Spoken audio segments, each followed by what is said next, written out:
How to draw line art that doesn't suck?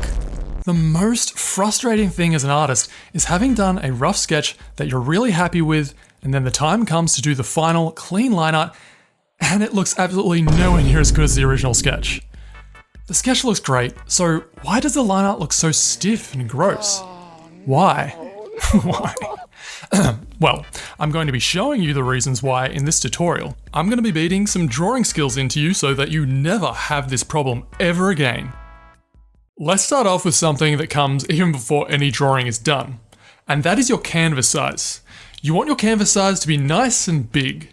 I usually work with a canvas size of 3600 by 4500 pixels. You don't necessarily have to use the exact same dimensions as me, but in general, anything the size of A4 or larger is good enough. Also, something to consider is resolution. Any art that you're making purely for the internet can be set to 72. But if you ever plan on printing out your work, I recommend a resolution of 300 because it allows you to print out large, high-quality prints of your work. So why do I need a big canvas, you might be wondering? What does that have to do with my line art? Well, let me show you. If I zoom in 100% into this image here, you'll see that the line art is far from perfect. But when you zoom out, all those little messy bits seem to magically vanish.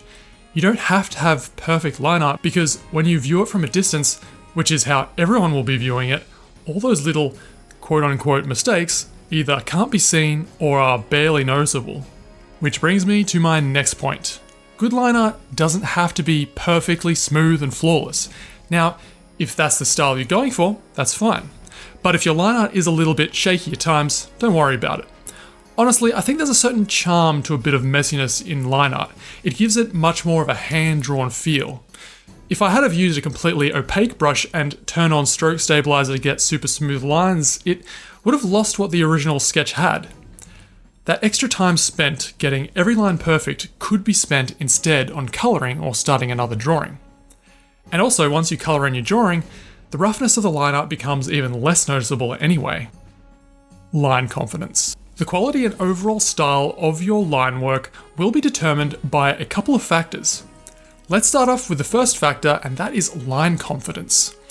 People who don't have line confidence often produce lines that appear very stiff and unnatural. You get these overly scratchy lines, where you've used 100 short lines when only one line was needed.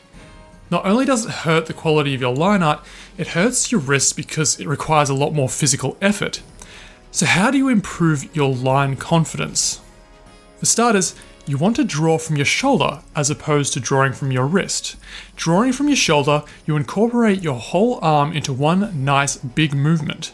This will allow you to do quicker, looser, smoother lines. The wrist you can still use when you're drawing out little details, but when it comes to the majority of the drawing, you want to use your whole arm. Make sure you're nice and relaxed when you're doing this. You want to be holding your pen loosely and have a relaxed arm and shoulder. CSI.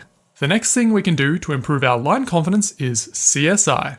Just about everything you draw is made up of C-curves, S-curves, and straight lines. Practice drawing out these lines using the whole arm like I explained before. This will improve the appearance of your line work and overall speed. A good artist to look at if you're having trouble breaking down your drawings into C-curves, S-curves, and straight lines is Bruce Timm. He's mastered the art of simplifying his lines. Even if your style is more realistic, this exercise is highly valuable because just about everything can be broken down using these three lines. And speaking of learning from other artists, this video has been sponsored by Skillshare. I've been wanting to level up my figure drawing skills lately as I find I tend to get stuck in constantly drawing just the head and shoulders. So I've been taking a class from one of my favourite artists, Gabriel Piccolo. In his class, Character Illustration, drawing faces, figures and clothing, he delves into a range of topics such as figure drawing, male versus female faces, drawing the 4 core expressions, and he takes you through his process of creating a character from start to finish. Getting an insight into his approach and the way that he thinks when drawing our figures was very interesting, and I'll definitely be applying the tips he shared in my figure drawings going forward. So you can find this class on Skillshare as well as countless other illustration and drawing classes. There are digital art classes you can take, animation classes, photography, graphic design, and much, much more. If you're looking to fast track your learning progress in art or any skill for that matter, learning from an expert on that topic will definitely save you a lot of time, pain, mistakes, and tears. So for those of you who are keen, the first 500 people to use my link will get a 1-month free trial of Skillshare. The link will be in the description box down below. Thank you Skillshare for sponsoring this video. Line weight. What is line weight? Line weight refers to how thick, thin, or opaque a line is. You can have continuous line weight, where all the lines are the same thickness and opacity, or you can have a variety of different line thicknesses and opacities. I believe this to be one of the main reasons why often our sketch looks better than our line art, because naturally through the process of sketching, you build up some lines to be thicker and darker, whilst other lines remain more subtle. As a result of this, you get a lot of energy and visual detail, which can be difficult to reproduce when it comes to the final line art. This is where line weight comes into play. Let's start off with an example that has no line weight variation. It can be kind of difficult to get a sense of depth without any change in line thickness. So what we can do is introduce some thicker lines to help create a sense of depth. We can take this a step further by putting in some thick lines to represent shadows. We can also thin out some of the lines to represent where light is hitting the object. And finally, we can add in some subtle lines to represent the form of the object.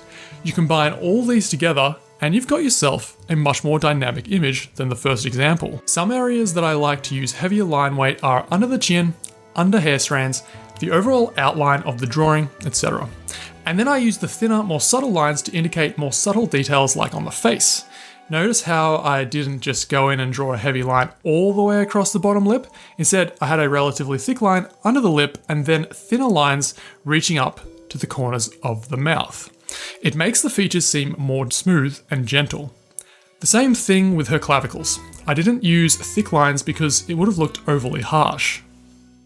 A neat little trick that I like to call the double line technique is using 2 lines to describe something instead of just one. It can give the appearance of more detail and it sort of mimics those lines that you get in your initial sketch. And it doesn't necessarily have to be just 2 lines. I use 3 lines to indicate the sternocleidomastoid muscle in her neck. You have your ubulus muscle that connects to the upper dorsimus. The point is, you can make your line art appear to have much more visual detail, flow, and aliveness by including just a couple of extra lines. I believe this will help you in recreating the magic of your initial sketch. The next thing I want to talk about is line building and line sculpting. I usually work with a smallish brush, about 8 pixels in size, on a canvas of 3600 by 4500 pixels at 300 dpi. And something that I like to do is build up my lines in intensity and thickness by going over the same line multiple times to get the exact shape I'm going for. This tends to look better than just trying to get the line in one go, which is something that kills a lot of artists' line art. It's the fact that once it comes time to do their line art, they just trace over their original sketch without any real thought or intention. They just expect the line art to be good because the sketch is good. Instead of tracing over your sketch, I want you to change your mindset to continuing the sketch.